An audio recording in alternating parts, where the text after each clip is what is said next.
había uno, yo no puedo estar aquí. Llevo mucho tiempo aquí, entonces, bueno, pues contaros que soy el coordinador del grupo de meteoros desde hace 10 años.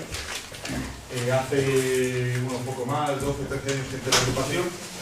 Y bueno, pues después de tantos años, esta es la primera vez, yo creo que voy a dar una charla que no son de meteoros, así que bueno, pues voy a intentar además. Creo que va a ser incluso una charla corta, menos de 3 cuartos de hora. Os voy a hablar de polvo zodiacal. Y bueno, pues lo mejor para empezar es empezar con una imagen que dicen que vale más de 1000 palabras. Aquí podéis ver la Vía Láctea. Es una imagen que está muy tratada, que tiene mucho color, pero bueno, para lo que nosotros queremos nos sirve de comparación. Este es el aspecto más o menos que tiene la Vía Láctea. Aquí podéis ver la galaxia Andrómeda. Esto, si no recuerdo mal, es Júpiter. Y por aquí podéis ver cómo la luz zodiacal se extiende como un cono de luz. Aquí están las Pléyades, por aquí está, si no recuerdo mal, Perseo. Entonces, bueno, pues este cono de luz se conoce como luz zodiacal y es la representación o la manera más fácil de ver que tenemos polvo zodiacal a nuestro alrededor. Entonces, bueno, pues vamos a empezar. En cualquier momento, para no dejar todas las preguntas para el final, levantáis la mano y me podéis preguntar. Si no miro, pues podéis llamarme. Soy Paco, así que me habláis y paramos un momento. Entonces, bueno, pues el principio de la presentación, esta presentación originalmente la hice para el máster, estoy estudiando un máster en astrofísica, entonces algunas cosillas han quedado en inglés porque hay algunas cosas que no son fáciles de traducir. Bueno, este hombre de aquí es Brian May, cuando consiguió su título de doctor, trabajando sobre la nube de polvo zodiacal, y este joven de aquí es el mismo Brian May unos cuantos años antes, cuando era, aunque sigue siendo, pero bueno, cuando era más conocido por ser el guitarrista de Queen. Entonces, bueno, pues me he tomado la licencia de cambiar Tracks por Dust, por el polvo, que es del que hizo su tesis, y bueno, pues es que ya van pasando los años. Y bueno, pues relacionando también, es un tema, cogí este tema porque es bastante, está de moda, o relativamente de moda, y es que en su momento cuando lo estaba preparando, pues se me ocurrió buscarlo en Twitter, y aparecieron varias entradas. Entre ellas una es que fue el APOD, la foto astronómica del día, la luz zodiacal, también conocido como falso crepúsculo, fue APOD el 16 de enero. Entonces voy a poner el vídeo para que veamos todo qué es lo que veríamos. Si fuésemos a verlo, a ver. Si yo no lo ves,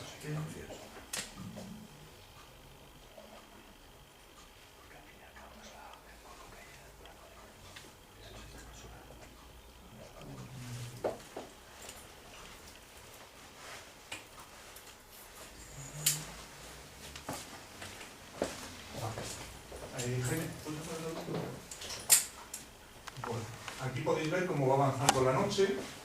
El sol todavía está muy bajo, a 50 grados bajo cero. Sin embargo, aquí veis la Vía Láctea, a 50 grados bajo el horizonte.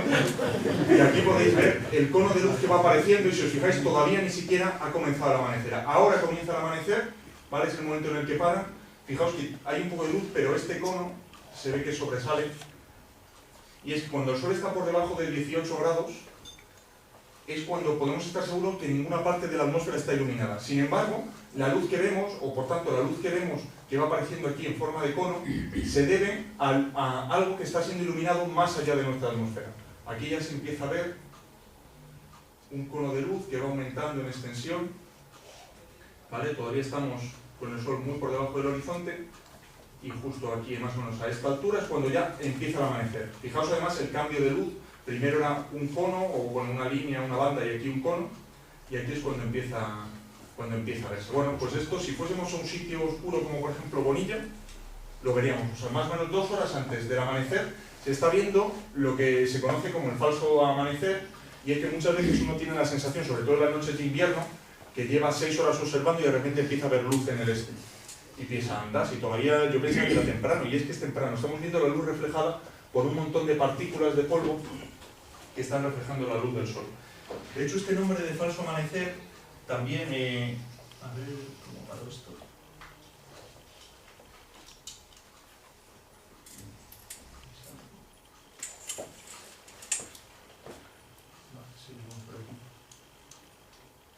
Este nombre de falso amanecer se puede encontrar por ejemplo, en la literatura islámica.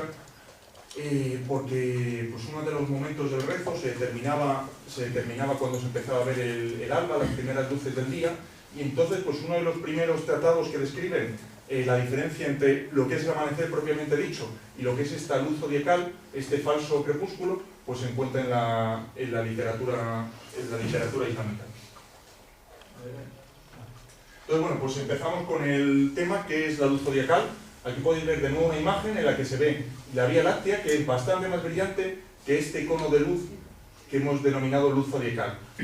Zodiacal porque es un cono de luz o una banda de luz que se distribuye por las constelaciones del zodiaco, por las constelaciones por donde está la eclíptica. Jaime, da la luz ya para que siga grabando. Gracias. Sin embargo, ese cono de luz no es igual de brillante en todas direcciones. Cuanto más cerca del Sol es más brillante. Aquí podéis ver el fenómeno es similar al que tiene la luz de los cometas. Es luz reflejada por partículas de un tamaño muy pequeño, inferior al milímetro.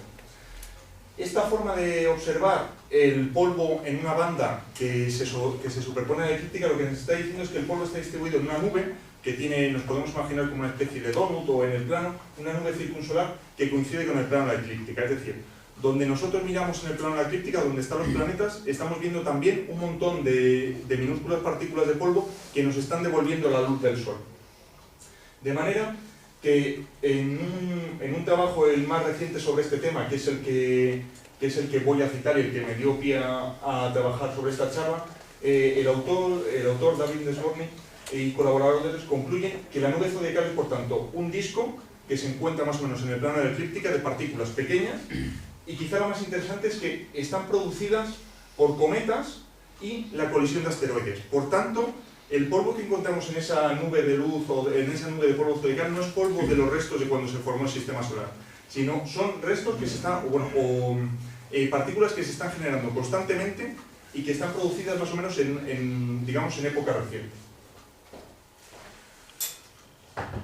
Entonces, bueno, si hablamos de polvo, lo primero que tenemos que hablar es qué es el polvo, ¿no? A diferencia del gas, que lo encontramos en forma gaseosa y que es de lo más abundante en el universo, lo siguiente más abundante es el polvo, que es sólido, es decir, son moléculas en estado sólido que se mantienen más o menos en un ciclo, y por eso pongo polvo al polvo, cenizas a las cenizas, y es que el polvo está involucrado en la formación del universo y en los distintos ciclos del universo, igual que, por ejemplo, el agua está en el ciclo de vida de la Tierra. El polvo es esencial para que se produzca la formación estelar, está muy involucrado en todo la formación estelar, la formación de sistemas planetarios, y luego también, cuando nosotros vemos morir una estrella en forma de supernova o en forma de gigante roja que da lugar a una enana blanca, tenemos una gran distribución de polvo, y ese polvo será el que luego dará lugar a nuevas estrellas y dará lugar a una nueva generación.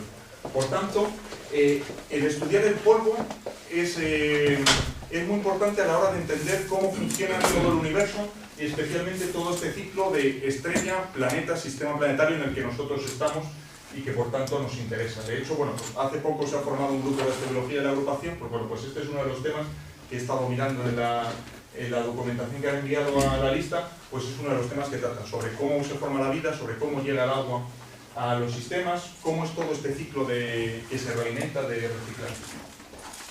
Entonces, bueno, pues pasamos, y como os decía, la formación estelar es uno de estos procesos en los que aparece el polvo. Si nosotros tenemos una nube oscura, una nube molecular que está muy fría, de pocos grados por encima del cero absoluto, estamos hablando de menos 200, menos 250 grados, esa nube empieza a colapsar y va a dar lugar a lo que se conoce como una protoestrella. Esa protoestrella va a tener lo que es un centro estelar, lo que es el núcleo, la estrella en sí, que va a acretar sobre todo el gas, y el polvo va a quedar en un disco.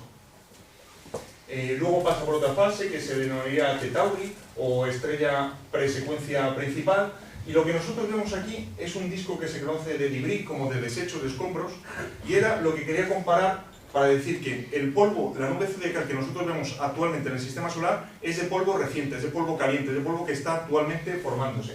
Mientras que estos discos se conocen como discos calientes, como discos fríos o polvo frío, y es que están ligeramente calentados por la estrella, pero no como lo estaría en un sistema planetario como el nuestro.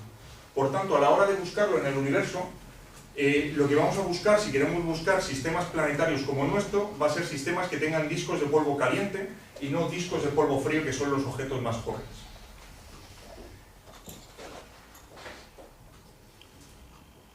Aquí podéis ver, aparte de esa imagen que le he puesto porque es un clásico de las presentaciones de mi facultad, o sea, me imagino que se lleva poniendo como unos 15 o 20 años, pues quería poner una imagen más reciente, que veáis en qué situaciones se forman realmente las estrellas.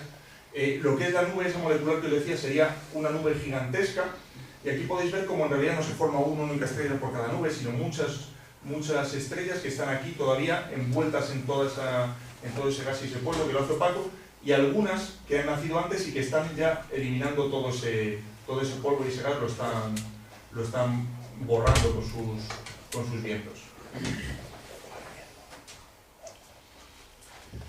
Y bueno, lo que os decía, si nosotros nos vamos y lo empezamos a observar el polvo de nuestro propio sistema solar, lo primero que vamos a ver es que ese polvo está caliente. Para mirar la temperatura de los objetos en el sistema solar, en general astrofísica, lo que miramos es el color de su luz. Si, por ejemplo, las estrellas más azules son las más calientes, las más rojas son las más frías, estamos viendo lo que se llama el rango visible. Es decir, si nosotros tenemos un fuego que quema bien, la mecha será, la llama será mucho más azul que uno que quema a una temperatura más baja y se ve más rojo. Cuando bajamos a temperaturas por debajo de los 3.000 grados, 2.000, 3.000 grados, el problema es que ya la luz que emite algo, la luz que emitimos nosotros, no está en ese rango visible para el que trabajan nuestros ojos, sino que entramos en el rango infrarrojo. De manera que, bueno, pues aquí estamos hablando, estos son el tamaño de la longitud de onda, pero son distintos colores infrarrojos. Es decir, nosotros ya no lo vemos, lo podríamos sentir o utilizar cámaras infrarrojas. Y lo que aquí estamos viendo es que la luz de lo que es la eclíptica, la luz zodiacal, es muy brillante. Aquí estaría, este sería el plano de la galaxia. ¿Vale? Aquí lo tenemos, igual, ¿vale? Es una proyección galáctica, mientras que en esta forma de S estamos viendo la luz zodiacal. Es similar a la misma imagen que estábamos viendo un poco antes. Bueno, aquí se ve más o menos igual. En este caso tenemos aquí lo que es el polvo, este sería el plano galáctico. Aquí una más atrás, aquí, ¿vale? Si os fijáis, esta es justo la proyección contraria. La Vía Láctea está curvada, estaría en forma de S, y aquí estaría en una recta, en una proyección zodiacal. Fijaos como aquí es mucho más brillante la Vía Láctea que lo que es la banda zodiacal. Sin embargo, cuando nos vamos a temperaturas más bajas, es decir, a longitudes infrarrojas, lo que nos está diciendo es que este polvo está caliente. Más o menos el pico está en torno a 20 micras, que equivale, no recuerdo bien, como unos 150 Kelvin o algo así, menos 100 grados centígrados. Ahora lo veremos más adelante. Simplemente esta imagen es para que veáis cómo se estudia el polvo zodiacal, que se estudia en infrarrojo, y que en infrarrojo es mucho más brillante que la propia Vía Láctea. De hecho, tenemos suerte en el universo en el que vivimos, y como vivimos, nosotros tenemos una estrella que pues está más o menos una estrella muy caliente, muy fría, unos 5.000, 6.000 Kelvin. Es una estrella, por tanto, que emite más o menos el pico, está en luz amarilla, es en la que nosotros vemos. Y quiero decir que tenemos suerte, porque si nosotros, por ejemplo, tuviésemos una estrella más fría en la que viésemos nosotros en infrarrojo tenemos dos problemas. Es que, para empezar, la atmósfera, nuestra propia atmósfera, no es transparente, sino que la veríamos brillante. Es decir, si nosotros viésemos en infrarrojo, nuestra atmósfera para nosotros nunca se nos haría de noche. Siempre el cielo estaría brillando. Y lo que es más, si nosotros incluso pudiésemos ver a través de la atmósfera, el cielo no estaría lleno de estrellas o se vería la Vía Láctea como elemento característico, sino que lo que veríamos es que estamos rodeados de una enorme nube de polvo que está emitiendo a una temperatura que nos saturaría, digamos, nuestros receptores infrarrojos. De hecho, cuando nosotros queremos estudiar el universo más allá de nuestro sistema solar, en estas longitudes de onda, tenemos que mirar por estas ventanitas. Solo podemos conocer el universo en estas longitudes de onda más allá. O intentar modelar esto y restarlo, pero es bastante más difícil. Con lo cual siempre al final nos queda mirar por estos huecos. Pues bueno, esto era lo que os comentaba. El pico de emisión está como unas 20 micras, que es un infrarrojo medio. que son unos 150 Kelvin, si el factor de conversión, el offset es de 273, pues más o menos menos 100 grados centígrados. Es decir, estamos hablando de caliente, pero caliente en términos astronómicos, que como siempre pues son cosas muy difusas. Caliente, un polvo caliente es en comparación con el polvo frío que os decía de las regiones de formación estelar. No es que esté abrasador ni que esté a miles de grados como están las estrellas, ¿vale? Está del orden de 100 grados bajo cero. Entonces, bueno, pues ya sabemos que nosotros lo que vemos es la luz zodiacal, que es luz reflejada, que además, si nosotros lo miramos en emisión, es decir, en luz que se emite por calor solo por el hecho de temperatura, pues vemos una estructura de una nube que está dando, es decir, un montón de polvo que tenemos alrededor del sistema, en la eclíptica, alrededor de nosotros en el sistema solar. Entonces, ¿qué es ese polvo? ¿De qué está compuesto? ¿No? Es la siguiente pregunta. ¿Qué sabemos un poco más de él? Bueno, pues se han analizado esos granos de polvo y lo que sabemos es que tiene una composición condrítica. Esto de condrítica simplemente es que se parece a las condritas, a los meteoritos que encontramos nosotros que caen en nuestro planeta, y que serían granos de silicatos cristalinos, es sílice, silicio, el elemento más abundante después de los gaseosos, y están cubiertos por material carbonáceo, es decir, tenemos carbono recubriendo esos granos, es decir, esos granos están apelmazados, pegados por carbono o por material carbonáceo, de manera que nosotros todo este material que nos está cayendo a la Tierra nos está aportando sílice, que es de los materiales más abundantes en la Tierra, y además carbono, es decir, las bases o los ladrillos sobre los que estamos formados nosotros, sobre los que se forma la vida. Y lo más interesante de estudiar este polvo a nivel químico, a nivel de composición, es que este material es muy parecido, es un material que se ha conservado más o menos intacto desde que se formó el sistema solar. Pero como os decía, este material no son restos de la formación del sistema solar, sino que ha estado guardado en cometas y en asteroides, con lo cual ha sido ligeramente procesado. Ha sufrido una pequeña alteración. Pero es lo más cerca que podemos llegar de la receta original que dio lugar al sistema solar. Es decir, nosotros ahora aquí en la Tierra tenemos todo el material procesado, se ha oxidado, se ha reducido en distintas épocas, ya no podemos saber cuál era la composición o cuáles eran los componentes que teníamos originalmente. Si queremos ir a la receta de cómo se formó el sistema solar, tenemos que ir a este polvo, que es lo que nos queda más, lo que menos se ha modificado de la receta original, de esa composición original. Entonces, bueno, pues como os decía, nos basamos en una serie de trabajos de distintos astrofísicos que han medido o han estudiado cómo es este polvo zodiacal. ¿Qué podemos decir de ello? Bueno, que domina la emisión más o menos entre 3 y 70 micras, es decir, en infrarrojo. Con lo cual, si nosotros pudiésemos ver en infrarrojo, veríamos que lo más brillante en esa longitud de onda es el polvo zodiacal. La masa es bastante elevada, es 10 a la 6. En comparación, por ejemplo, con la de la Tierra, que es 10 a la 23, es decir, un 1 seguido de 16 ceros, o un 1 seguido de 23, en el caso de 25, en el caso de la Tierra, es una cantidad ínfima, pero es una cantidad aún así reseñable. Estamos hablando de billones de toneladas. O sea, ese polvo, pese a que no es mucho en comparación con todo lo que es el sistema solar, pues es una cantidad considerable. Y quizá lo más interesante, lo más sorprendente es que su vida es de apenas 10.000, 100.000 años. Es decir, el polvo que nosotros vemos ahora, dentro de 10.000, 100.000 años, ya no existirá, se habrá destruido. Habrá caído bien hacia el Sol o bien se lo habrán comido los planetas. Con lo cual, el polvo se está continuamente reciclando y además necesitamos una fuente bastante grande, del orden de 10 toneladas cada segundo. O sea, tiene que haber una fuente que esté generando 10 toneladas de polvo cada segundo. Entonces, bueno, la solución, ya la he puesto al principio, son los cometas y los asteroides, pero todavía, digamos, no hemos llegado a ver cómo. Y además observamos una serie de estructuras en este polvo zodiacal, y es que hay bandas y corrientes que se forman por cometas, y hay una serie de anillos atrapados en resonancias, es decir, el polvo está interactuando con el sistema solar, con los planetas, porque los planetas se lo están comiendo y nosotros lo vemos en forma de estrellas fugaces, y también con los cometas y los asteroides que lo están generando, es decir, hay un ciclo que está manteniendo esta estructura.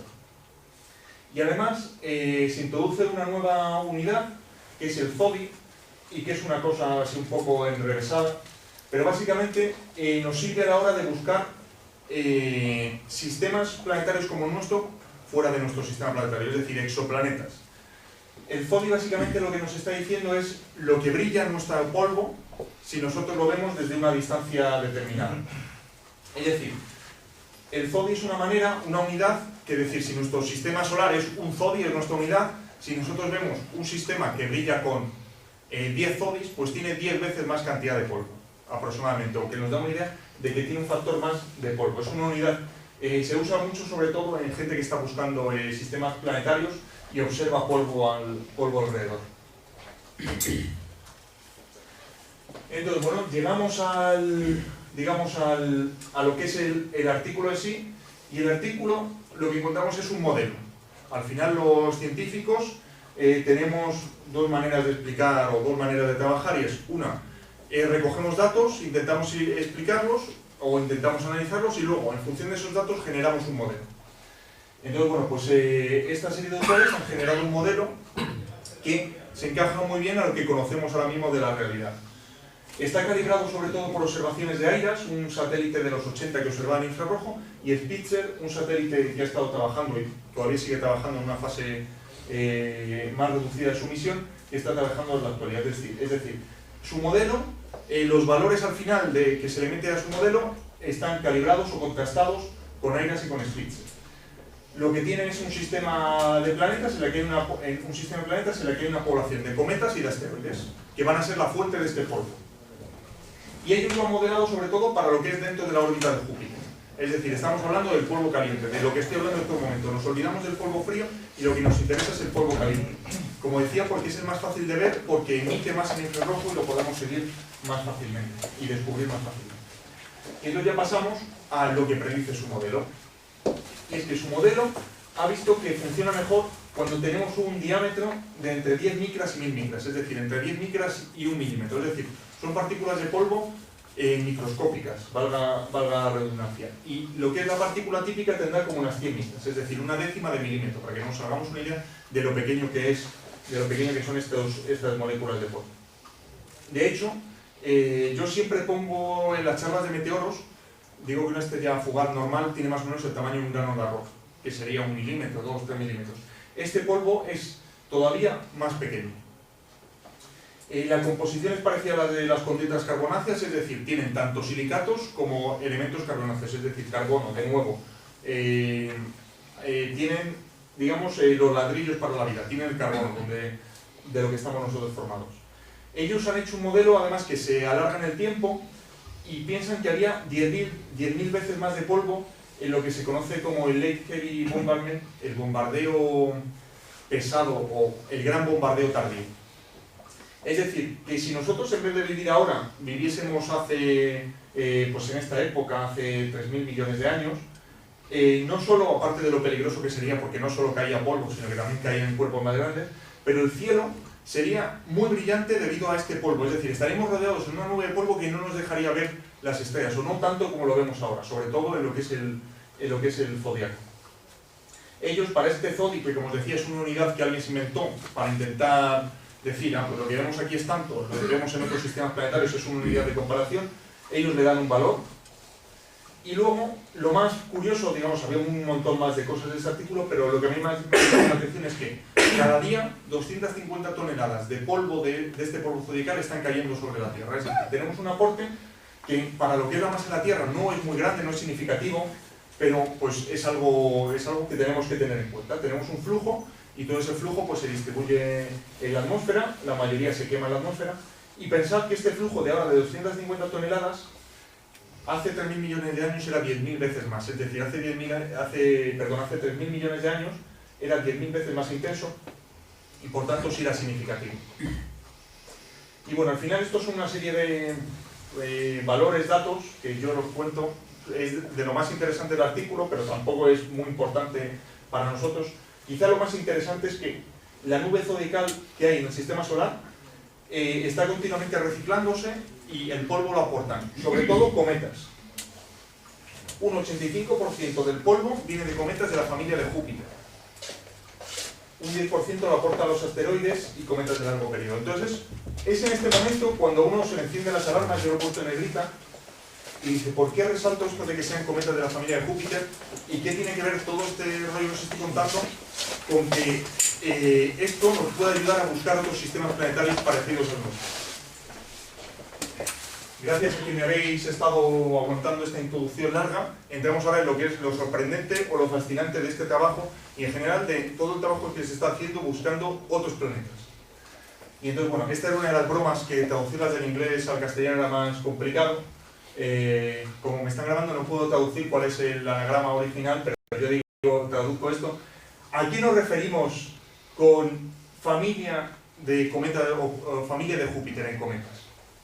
Bueno, si nosotros vemos una distribución de cometas en el sistema solar, básicamente hay algunos que van y no vuelven, es decir, que su distancia o su periodo es infinito, mientras que hay otro que tiene 7 años. Es decir, que tiene más o menos o está relacionado con Júpiter. Es decir, hay cometas que se quedan en el sistema solar procedentes de la nube de Oort, pero se quedan en el sistema solar, no vuelven de donde venían porque está Júpiter. Es decir, el hecho de tener un planeta gigante masivo como Júpiter está modificando cómo es el polvo que nosotros vemos en nuestro sistema solar. Es decir, si el 80%, el 85% del polvo que nosotros vemos viene de cometas de la familia de Júpiter, si Júpiter no existiese, aparte de otro millón de consecuencias más, no podríamos ver ese polvo. Pero ese polvo es el que vamos a utilizar para seguir a los cometas, para poder buscar otros sistemas planetarios en función de esa emisión en infrarrojo. Aquí podéis ver, bueno, esta es una imagen para que veáis el mismo cometa, un cometa, el cometa Encke, que es un cometa de estos de la familia Júpiter, observado con Spitzer, es decir, observado en 24 micras en infrarrojo, en ese, digamos, a esa temperatura a la que está este polvo, pues podéis ver como el cometa sería esto, lo que nosotros estamos acostumbrados a ver, y toda su órbita está llena de este polvo. Es decir, se puede ver fácilmente que los cometas inyectan mucho polvo al medio del sistema, al medio interplanetario, al medio del sistema solar. Entonces, bueno, hago un inciso, dejo esto es como la publicidad. Os he dicho que esto nos puede ayudar a buscar exoplanetas, es decir, a buscar otros planetas, a poder entender cómo funcionan otros sistemas planetarios que no son el nuestro. Pero nosotros somos astrónomos aficionados y lo que nos importa al final es cómo podemos ver la luz zodiacal. Ninguno de nosotros tenemos una cámara infrarroja, así que nosotros lo vamos a ver con nuestros ojos, así que visibilidad. Entonces, bueno, pues si os habéis fijado en las imágenes del principio, la luz zodiacal es bastante más débil que la Vía Láctea. Entonces uno piensa, si en Madrid ni siquiera puedo ver la Vía Láctea, ¿cómo voy a ver la luz zodiacal? Así que bueno, pues escala de Bortel es una de las múltiples escalas que existen para poner un numerito a lo que nosotros diríamos un cielo oscuro, o muy oscuro. O pues esto que siempre discutimos, no, tal es más oscuro esto. Pues hay una escala, esta es la escala de Bortel, que es un astrónomo americano, que bueno, pues hizo esta escala, la publicó en Sky Telescope y bueno, pues tuvo éxito y se utiliza bastante. Entonces, bueno, pues si nosotros vamos a escala, la escala es más larga, pero no aumentaba aquí todo. Esto lo podéis encontrar en la Wikipedia, si buscáis escala de Bortel o algo similar. Y bueno, pues si nosotros empezamos aquí ya, escala 6, cielo periurbano, la Vía Láctea solo es visible en el cenit.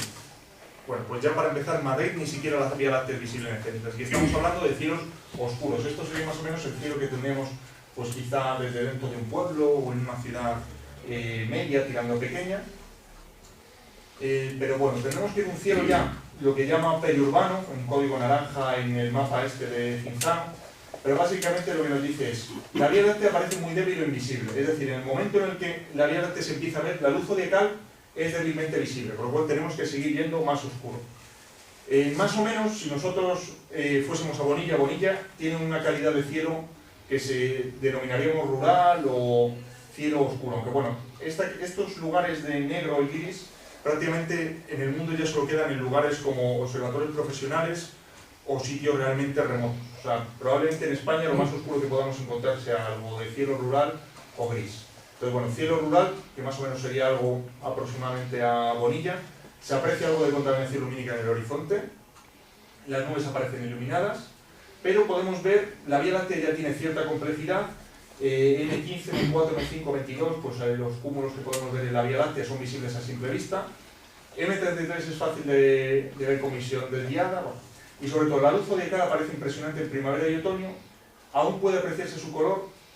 Bueno, pues esto es más o menos lo que podemos ver en Bonilla, es decir, si uno sobre todo hacia el este, porque hacia el oeste tenemos la contaminación lumínica de Madrid, hacia el este, a eso de las 2 a las 3 de la mañana, le parece que está amaneciendo, pero en realidad todavía faltan varias horas para el crepúsculo.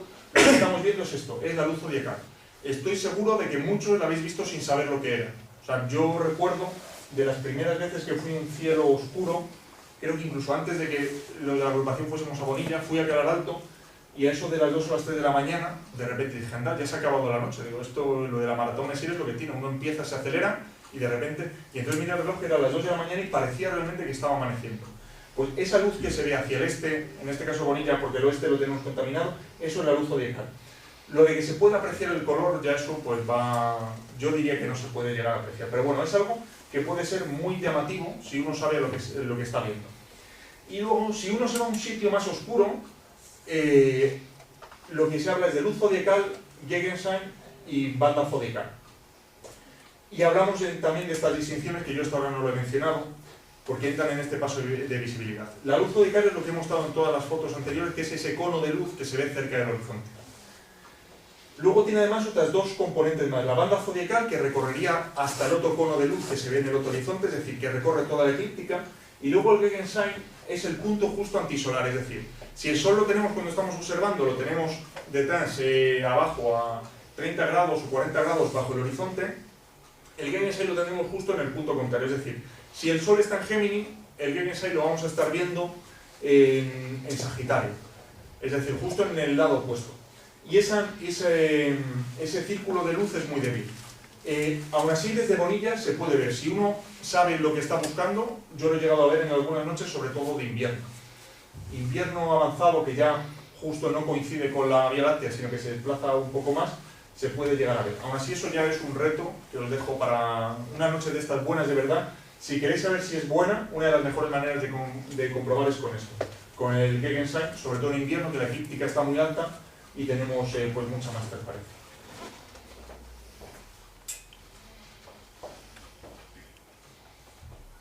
Entonces, a ver, si Jaime, ¿puedes apagar la luz? Sí.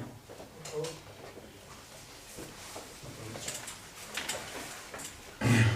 Si tenéis alguna pregunta, justo si levantáis la mano, no sé si cuando termines. Vale. Os dejo mientras. Vale.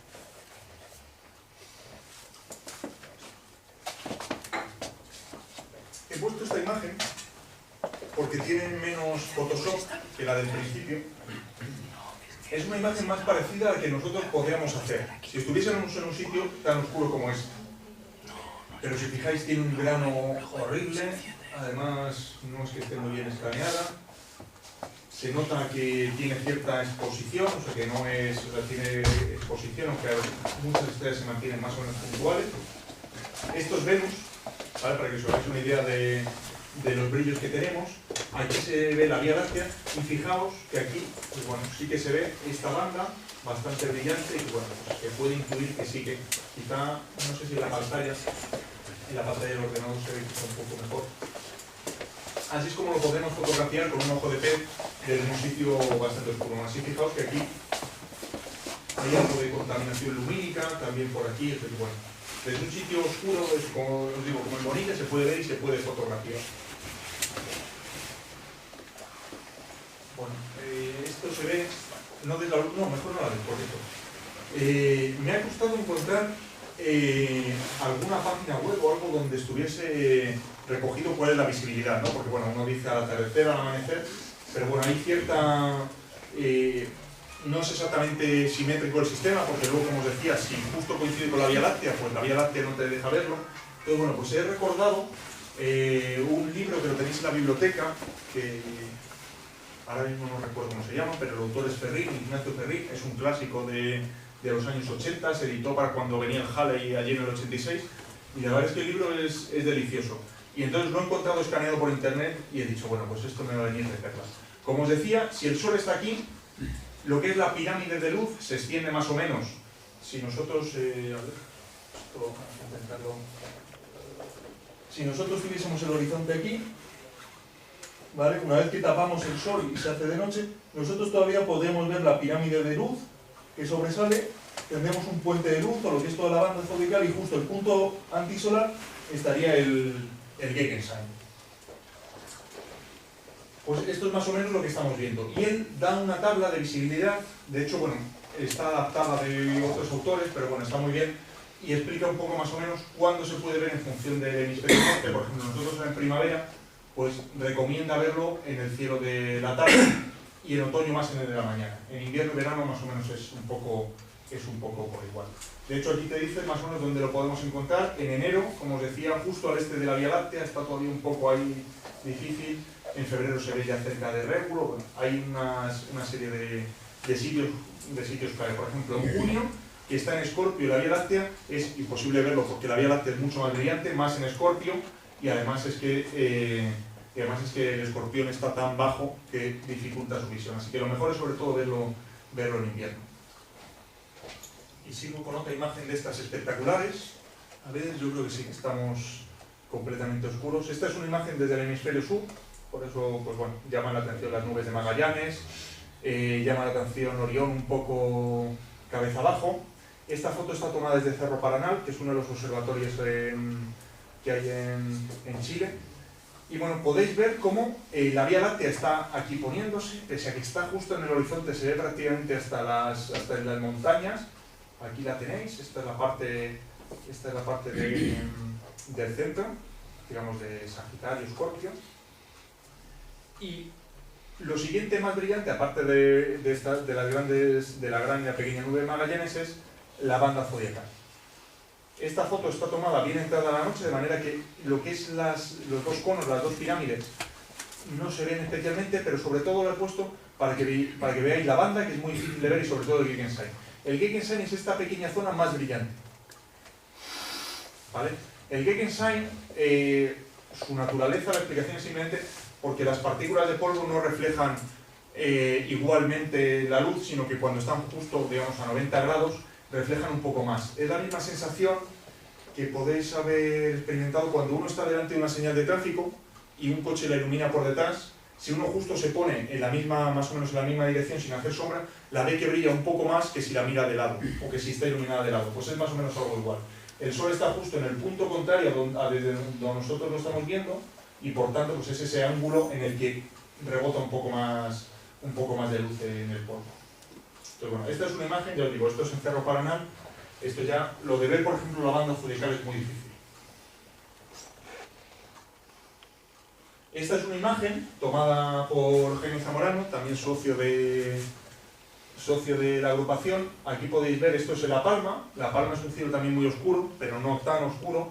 Aún así, fijaos, bueno, pues que la Vía Láctea de invierno se ve prácticamente hasta tocar el horizonte, y aquí podéis ver el cono de luz zodiacal aquí sobre las Pléyades. Aquí tenéis las Híades, aquí estaría Orión. Y bueno, fijaos como el cono de luz zodiacal se extiende pues prácticamente hasta 50-60 grados por encima del horizonte. Si no recuerdo mal, bueno, esto es de hace un mes, o sea que esto es Venus y esto es Júpiter. Esto es justo antes, o bueno, durante la conjunción de este mes pasado. Entonces, bueno, pues como os digo, es algo que se puede fotografiar y no hace falta esto.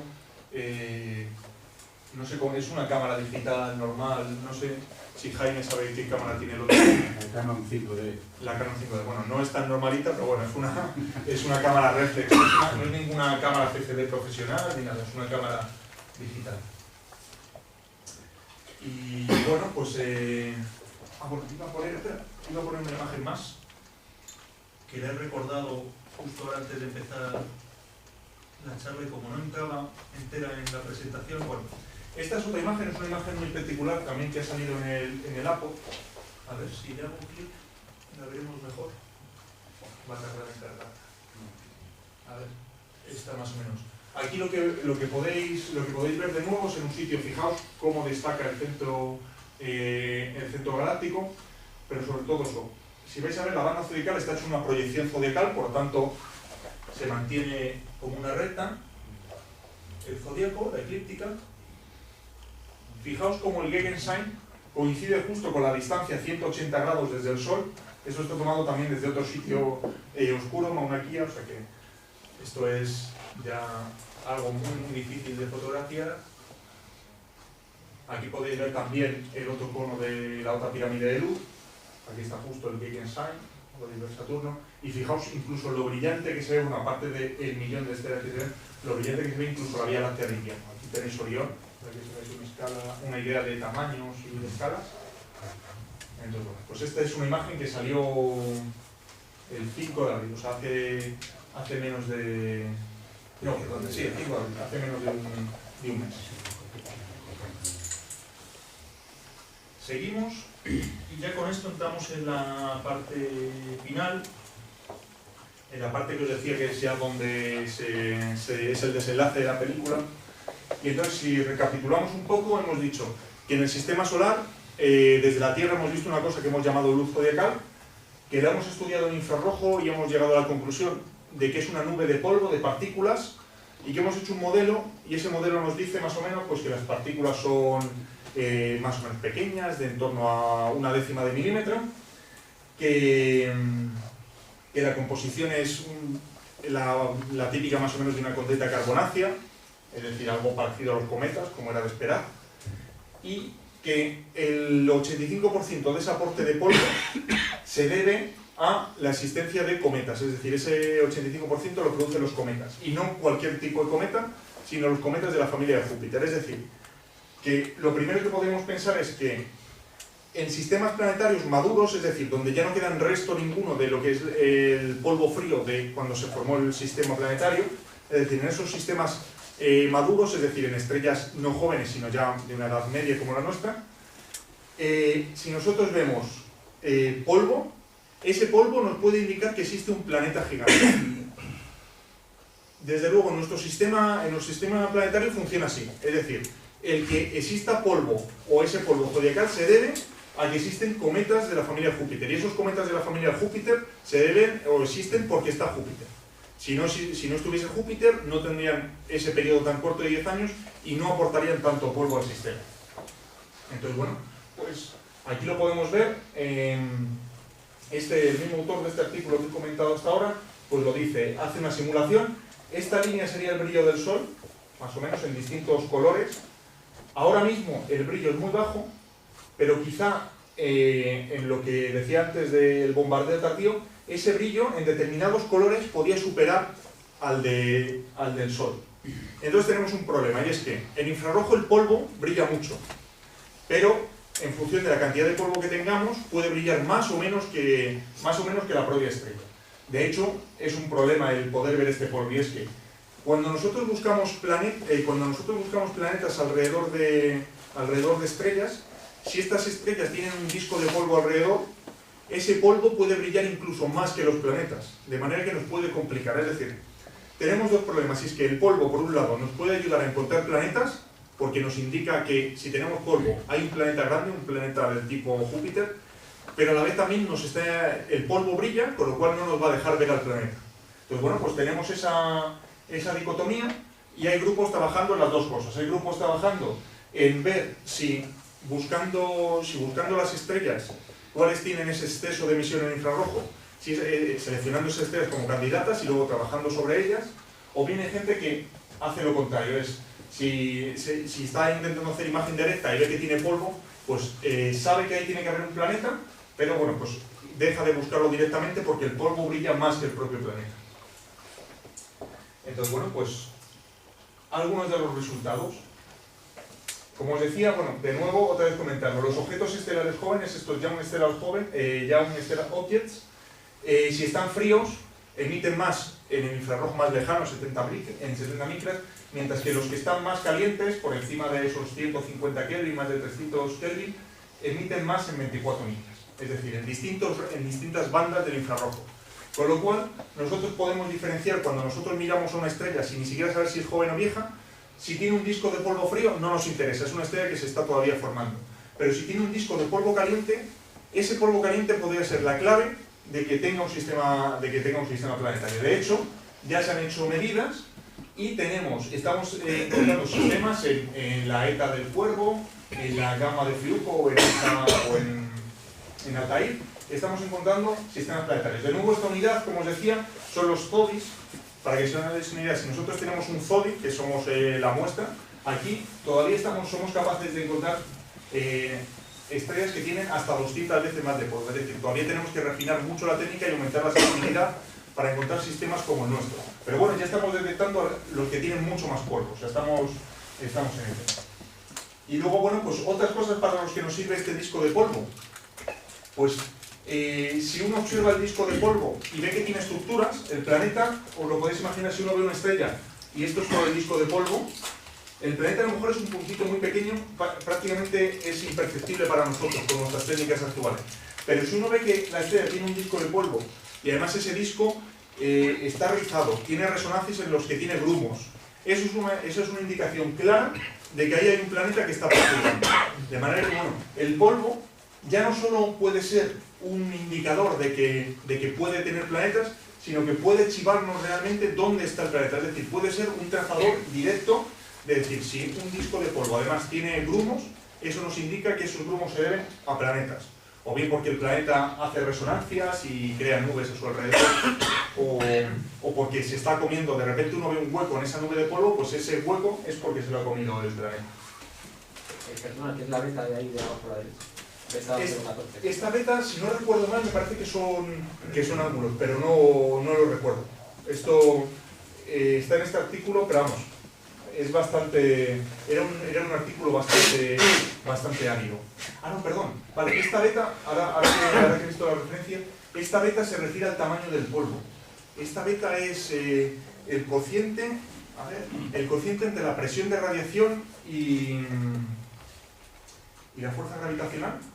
A ver, me parece que sí. Bueno, esta beta simplemente se refiere al tamaño del polvo, porque el polvo, si es muy pequeño, es mayor la fuerza que hace el viento solar o la fuerza que hace la radiación que la propia gravedad que le hace caer por rozamiento hacia el Sol. De manera, bueno, que aquí lo que hace es como en función del tamaño del polvo, en función del tamaño de esas partículas de polvo, pues se ven distintas estructuras provocadas por este planeta.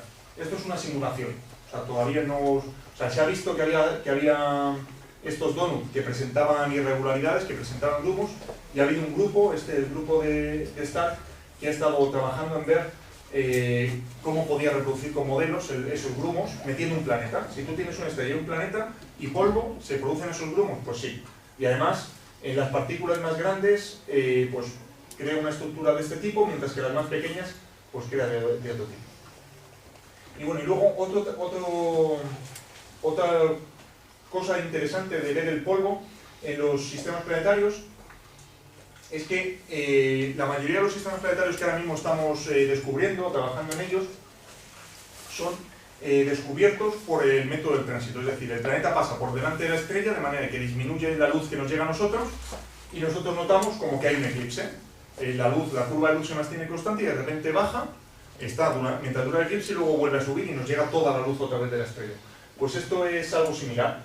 Intentar ver el polvo o esos grumos de polvo en lo que son las curvas de tránsito. De manera que eso nos da información también sobre cómo pueden ser esos planetas. Y bueno, pues esto es todo lo que tenía que contaros sobre lo que sabemos sobre nuestra nube de polvo zodiacal y lo que nos está ayudando a conocer nuestra propia nube en intentar entender cómo son el resto de sistemas planetarios, que bueno, son muy interesantes tanto a nivel de conocer el nuestro propio, que el tener muestra de solo uno es un poco pobre, y intentar entender, bueno, pues si los sistemas planetarios que hay ahí fuera son parecidos a los nuestros o distintos, y bueno, pues el polvo es un trazador, una manera más, otro punto de vista para intentar estudiarlo. Y bueno, pues esto es todo. Muchas gracias.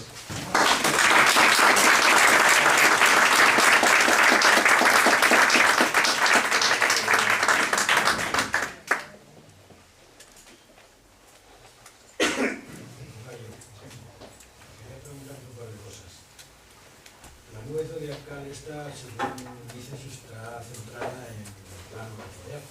Sí. ¿Tiene forma geométrica definible? Digamos que lo que más podría parecerse es algo así como un toro. Pero como todo al final en esto que es un continuo, es muy difícil ponerle bordes. O sea, lo que estamos seguros es que está... Quiere decir un toro de secciones irregulares. Similares pero irregulares. ¿Viene a ser eso? Realmente eso lo que tenemos es un... Es que tampoco a lo mejor quizá un toro no sea... es complicado. Sí, redonda. Claro, es que la sección no tiene por qué ser redonda. De hecho, el problema que tenemos es que, como os decía, el polvo más grande va cayendo hacia, el polvo más pequeño va cayendo hacia el Sol, mientras que las partículas de polvo más grande tardan más tiempo en caer. Entonces, digamos, si nosotros estudiásemos poblaciones concretas, sí que veríamos una estructura más toroidal. ¿Cómo lo podemos definir?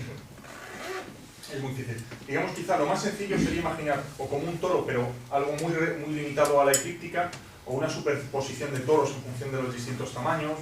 Lo más fácil es imaginar quizá un disco. O sea, no es que tenga forma de disco estrictamente, pero podemos imaginar que lo más parecido sería un disco. Bordes de un disco. Sí, algo así. Bueno, y la segunda pregunta. Dices que eso está formado por sílice y carbono. Bien. Sí. Según eso, el carbono recubre la sílice, pero el carbono tiene un color oscuro, negro. Entonces, ¿cómo refleja luz? Más o menos lo que es el albedo, es decir, la fracción de luz que reflejan estas partículas, está por debajo del 20% y muy probable del 10%. Es decir, es oscuro, negro como el carbono. O sea, si la luna... Me parece que la luna refleja un 20%, un 15%. Es un 7%. Un 7%. Pues para que nos hagamos una idea, o sea, lo que nosotros vemos es una superficie muy grande. O sea, la superficie efectiva de todos estos granitos de polvo puestos uno tras otro... Es decir, que es la suma de... Es la suma de muchos, sí, pero la luz que reflejan en realidad es muy pequeña. Eso, la luna es un 7%, los asteroides más brillantes como Vesta es un 20 y pico %, y estas partículas están por debajo de un 15%. Luego también, aparte de... Te lo digo porque yo tuve la oportunidad de ver la luz zodiacal en Níger, cuando fuimos a ver el eclipse de sol. Pues es La sorprendente.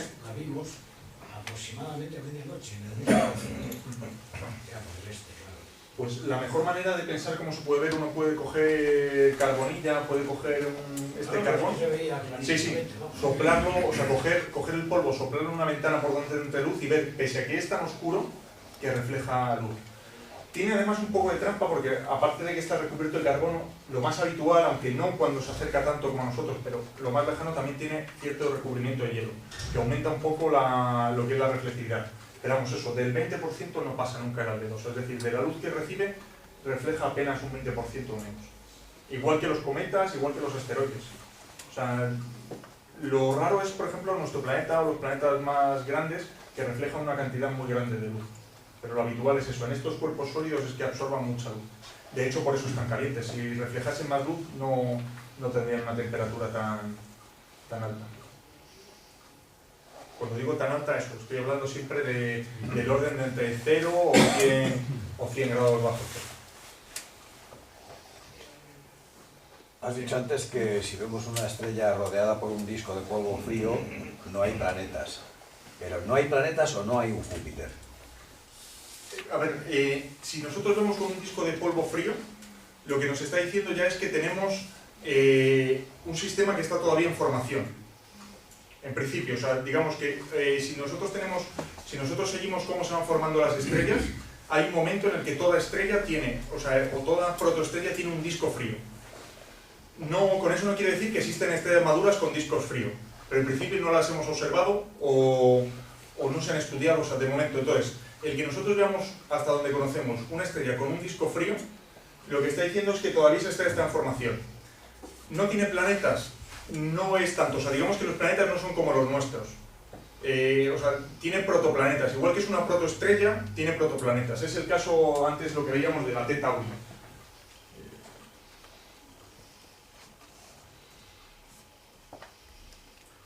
A ver,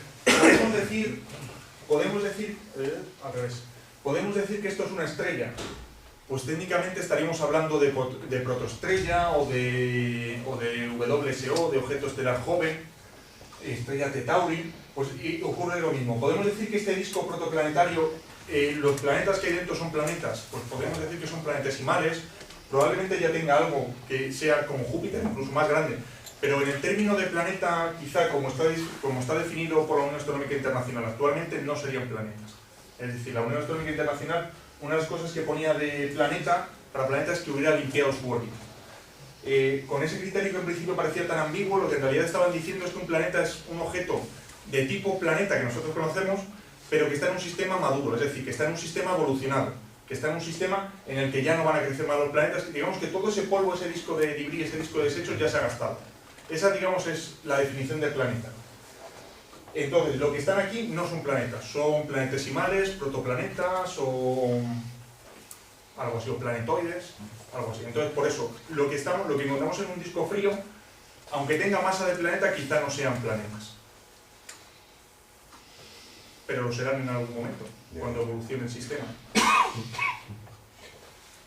Vamos a ver, parece que los planetas tipo Júpiter se forman muy pronto, no sé, 100 millones de años, por decir algo.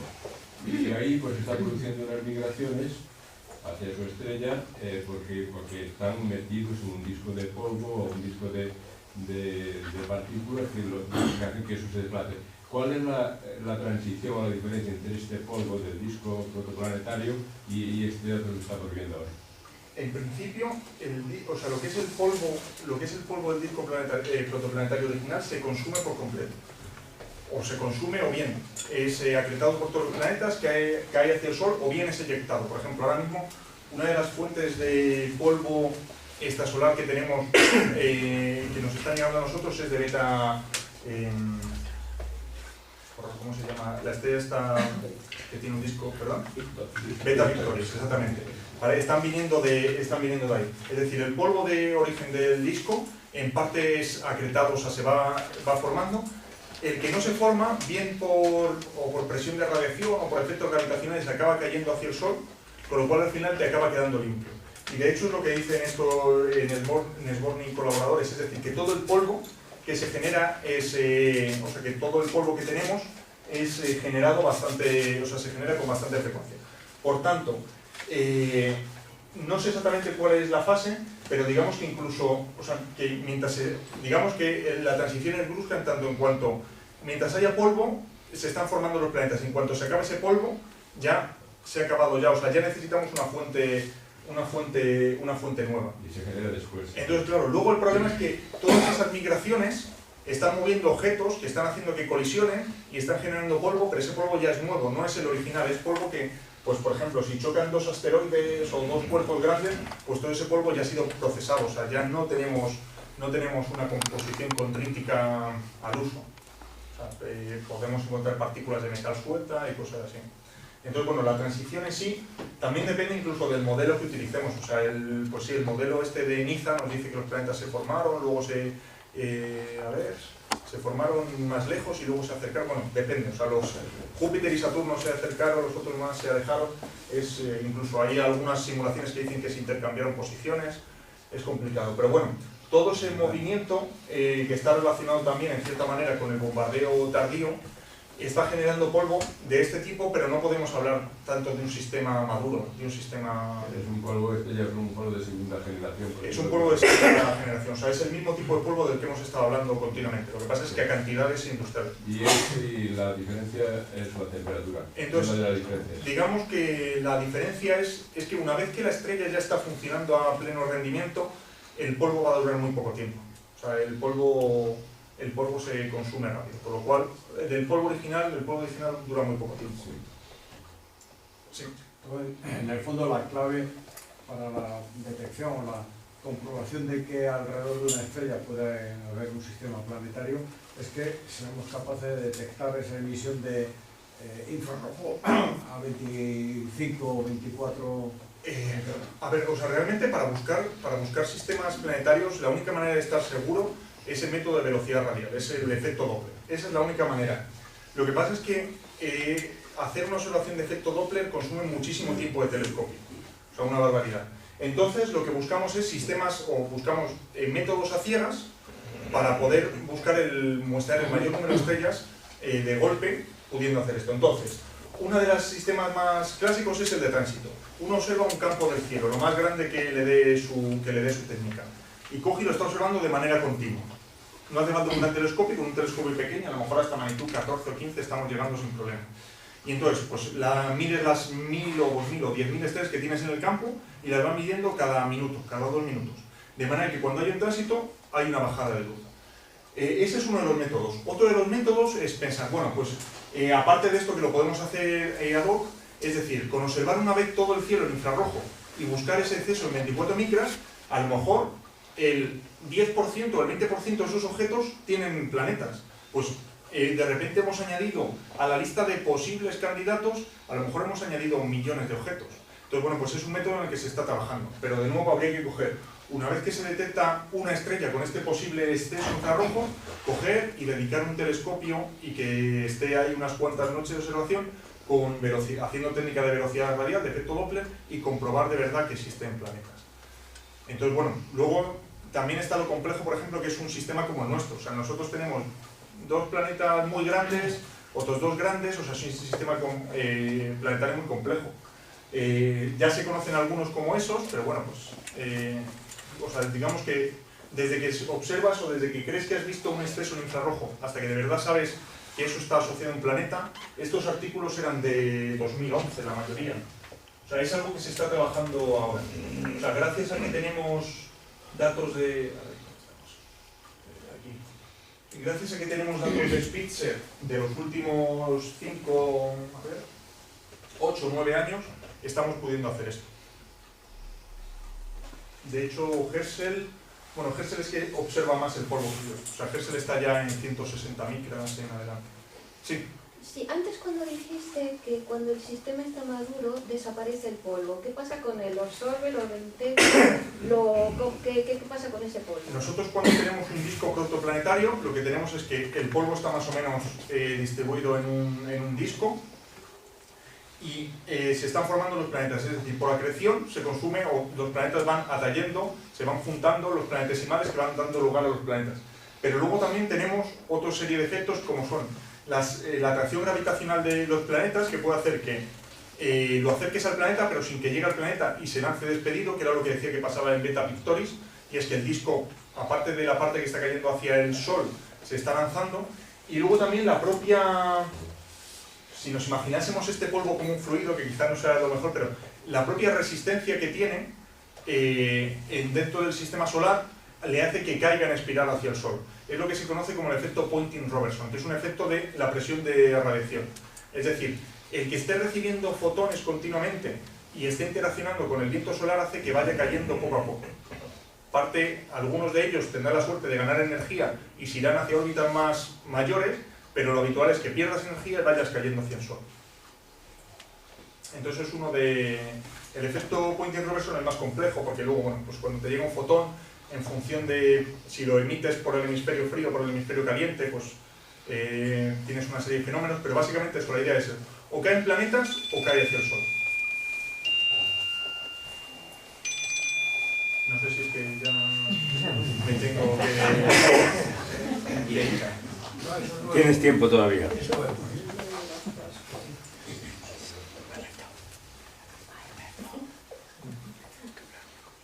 Que vamos, yo os invito al que tenga posibilidad de ir a Bonilla, a un sitio más oscuro. Es una cosa que llama la atención, o sea, el ver que son partículas minúsculas, pero que a base de fuerza estamos viendo una luz bastante considerable.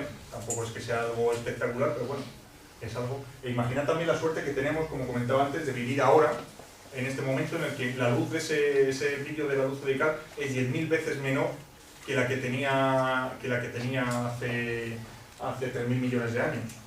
O sea, digamos, los primeros bacterias que poblaron la Tierra, si hubiesen querido levantar la vista al cielo, lo que hubiesen visto es que estaban envueltos en una bola de luz. Pues no lo vendría mal ahora. Ahorrar un poco. Adiós a la astronomía.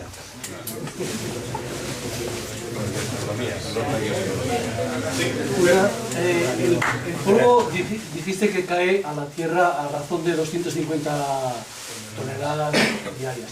Lo mismo sucede en el resto de planetas. Sí, bueno, 250 toneladas es lo que dice este modelo, que más o menos, dado lo bien que encaja con otros resultados, podemos imaginarlo.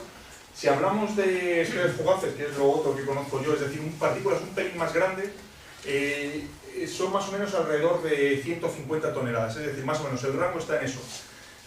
Lo que pasa es que no en todos los planetas cae la misma cantidad. O sea, para empezar, cuanto más estés cerca del Sol, más probabilidad hay de que la Tierra o de que otros se lo hayan comido. Y luego también Marte y Júpiter, que están más cerca de donde están estos cometas, de donde se genera el polvo, son los que más acaban atrapando.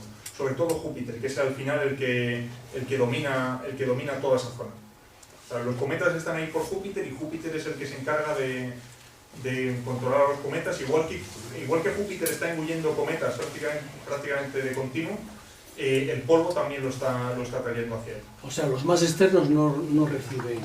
Los más externos estaríamos hablando ya de polvo frío y de algo que no está nada bien conocido. O sea, nosotros sabemos que allí tiene que haber polvo porque igual que chocan los cometas, o sea, igual que hay cometas cerca, hay cometas lejos, e igual que chocan los asteroides aquí, hay asteroides que chocan más allá de Júpiter. Pero no está tan estudiado. Lo de que sabemos que hay polvo o eso, pues no hay más que ver, por ejemplo, los anillos de Saturno, que aunque se forman de otra manera distinta, pero al final el resultado es muy parecido. O sea, es cuerpos que se destruyen y dan lugar a superficies que nosotros vemos, no porque sean muy brillantes cada elemento individual, sino varios elementos. Pero todavía no se ha observado ese polvo o esa emisión de polvo frío. Sencillamente porque es mucho más débil. O sea, porque, digamos, por dentro de Júpiter tenemos los cometas de Júpiter, que suponen el 85% de este polvo caliente, con lo cual este polvo caliente solo se ve dentro de Júpiter y es el que estamos viendo. Y más allá de ahí, pues es mucho más difícil de ver en todas las longitudes de onda. En el visible porque está mucho más lejos del Sol, y en el infrarrojo porque al estar más frías, pues estamos en longitudes de onda más allá de Spitzer. Ya tendremos que entrar en Herschel.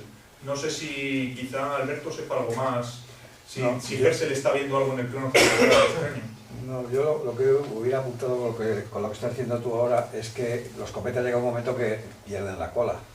O sea, dejan de emitir. Claro, también entonces, aparte, en esa parte sí. el polvo tiene que ser mucho más frío que caliente. Claro, los cometas ya no aportan Y tanto. precisamente es entre Júpiter o entre Saturno y Urano, ¿no? Más o menos donde... Sí, el apagado de los cometas más allá de Júpiter ya es, o sea, lo que es la actividad es... Entonces ahí la emisión de polvo debe ser mucho más baja.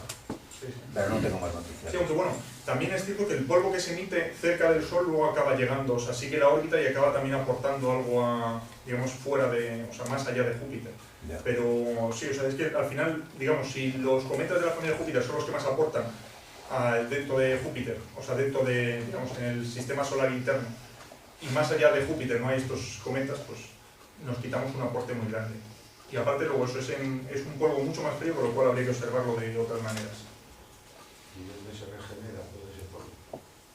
¿Dónde se regenera el polvo de...? Si va cayendo, llevamos unos cientos de millones de años o miles de millones. Claro, eso era la pregunta hoy. O sea, yo he habido un momento en el que he dicho que hacían falta 10.000 kilos por segundo. Y esos 10.000 kilos por segundo vienen de cometas en un 85%. Pero claro, la pregunta es, ¿y de dónde vienen esos cometas? Porque esos cometas en algún momento se desgastarán. Pues los cometas vienen de la nube de Oort y gracias a que tenemos a Júpiter se quedan y no vuelven a la nube de Oort. Aún así, se sabe, igual que cuando el gran bombardeo era mayor el flujo de cometas en general, pues bueno, ahora los cometas cada vez vienen menos. Pero bueno, todavía tenemos tasas de cometas suficientes como para que se mantenga esta nube. Cada vez habrá menos. Sí. Sí, el disco de Fomalhaut que tiene un protoplaneta, que se lo ha visto pasar directamente, pero es que se ha visto en estas condiciones. ¿Ese disco es frío o es caliente? Porque es un disco nuevo, se supone, ¿no? Pero claro, yo siempre he leído que los choques de la creación y demás pues calienta el polvo, pero a lo mejor no calienta tanto como el polvo zodiacal nuestro, ¿no? Buena pregunta. No sé, imagino, no recuerdo, o sea, Beta Pictoris en principio, sí, yo creo, o sea, es un sistema joven. Entonces, claro, el problema es que, o sea, digamos, el polvo solo lo puedes calentar en eso es por la estrella, o sea, en función de la temperatura de la estrella. Por choques, imagino que lo puedes calentar a escalas temporales pequeñas, pero no se me ocurre, o sea, realmente la energía disipada, o sea, el calor que podría generarse, me parece pequeño. Desde luego yo no he leído nada al respecto sobre que en los discos, obviamente, en los discos jóvenes, o sea, en las estrellas jóvenes también hay parte del disco que está caliente, o sea, la parte que está más cercana está caliente, pero la cantidad es muy pequeña, o sea, digamos, lo que domina claramente es todo el resto del polvo frío. Entonces, en este caso, igual, lo que no sé es si se ha observado lo que comentas, no lo sé. O sea, sobre este O sea, caso concreto yo no he leído. ¿Qué rango se observa ese disco? No tengo ni la más remota idea. No he, o sea, digamos, en estos artículos que hablaban sobre este tema no he encontrado nada. Así que es de suponer que no, pero no te sé decir. Sí. A raíz del comentario que has hecho de que cada vez entran menos cometas, se quedan menos cometas en el sistema interno, ¿habría alguna consecuencia hoy previsible? No sé, quiero decir que evidentemente todo ese polvo local ha influido en el desarrollo nuestro del sistema planetario. Si en algún momento ya no hay. Hombre, digamos que ahora mismo la cantidad que nos está llegando, que son 250 toneladas al día, es insignificante. O sea, no sé, en algún momento lo leí que representaban menos de 1 milímetro, o sea, al año. O sea, lo que se ponía, lo que se depositaba sobre cada superficie.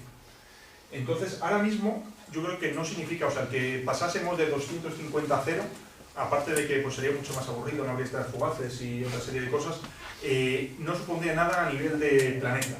De hecho, digamos con que actualmente los planetas se consideran como elementos maduros, algo que ha evolucionado y que ya está.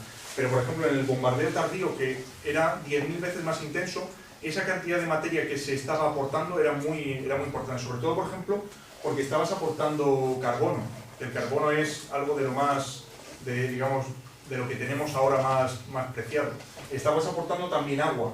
No he entrado tanto en este tema porque ya se va mucho por la geología, pero se piensa que hay varios modelos que explican que el agua que tenemos en la Tierra vino todo procedente de cometas, la mayoría en forma de partículas de este tamaño que iban trayendo agua o moléculas hidratadas o compuestos hidratados.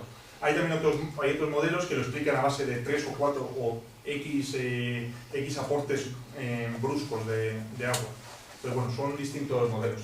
Ahora mismo, si perdiésemos el polvo, quizá no pasaría nada. Pero en su momento, esta nube de polvo de la que ahora vemos un poco por los últimos coletazos, era bastante importante. Por eso, de hecho, bueno, pues se piensa o se busca en otros sistemas planetarios para ver cómo afecta con otros sistemas planetarios. De todos modos, ahí se podría decir también que Júpiter no solamente atrapa planetas, también envía fuera, cometas, también envía fuera a otros, como es el caso del Excel, o fue el caso del Excel. Sí, no, y prácticamente o sea, los cometas cuando vienen de la nube de Oort, sí, tiene lo que se llama excentricidad azul, es decir, hacen una curva, una parábola, con lo cual vienen y se van. Sí. Y pues unos pocos Júpiter los afectan de manera positiva para nosotros, es decir, les quita un poquito de energía, con lo cual se quedan en una órbita cerrada, se quedan atrapados, vale. Y otros pocos les da un tirón gravitacional que los manda fuera de nuestro sistema. Entonces, Júpiter, aparte de crear polvo, pues hace otras cosas. Bueno, también imaginad que si el Schumacher-Levy, en vez de estrellarse contra Júpiter, pues si se hubiese estrellado contra nosotros, y nos podemos imaginar que Júpiter habrá cogido varios de esos golpes. Entonces, bueno, pues es un planeta que... Y también pensar eso, que los asteroides que quedan ahora mismo en el sistema solar están solo donde Júpiter les deja. O sea, en cuanto se salen de su zona, digamos, de resonancias, enseguida Júpiter decide rápido con ellos. O los lanza para dentro del sistema solar, con lo cual acaban impactando contra nosotros o contra el Sol, o los lanza para afuera o se los come. O sea, digamos, el hecho de que tengamos un planeta, o sea, nosotros seamos planetas interiores, y tengamos planetas exteriores gigantes gaseosos, es un sistema muy interesante. O sea, de hecho, la gente que busca esos planetas y que busca, digamos, en el plano más de astrobiología, pues se pregunta realmente, igual que la Luna es algo muy importante para la vida de la Tierra, pues ¿cuál es la importancia de que tengamos planetas gaseosos? O sea, es decir, ¿tiene sentido buscar vida en planetas rocosos parecidos al nuestro, pero que no tengan planetas gaseosos en el mismo sistema? Pues bueno, son preguntas, o sea, digamos, todas estas cosas son las preguntas que están abriendo para dentro de 20, 30 o 50 años. Bueno, pues muy bien. Pues nada, muchas gracias.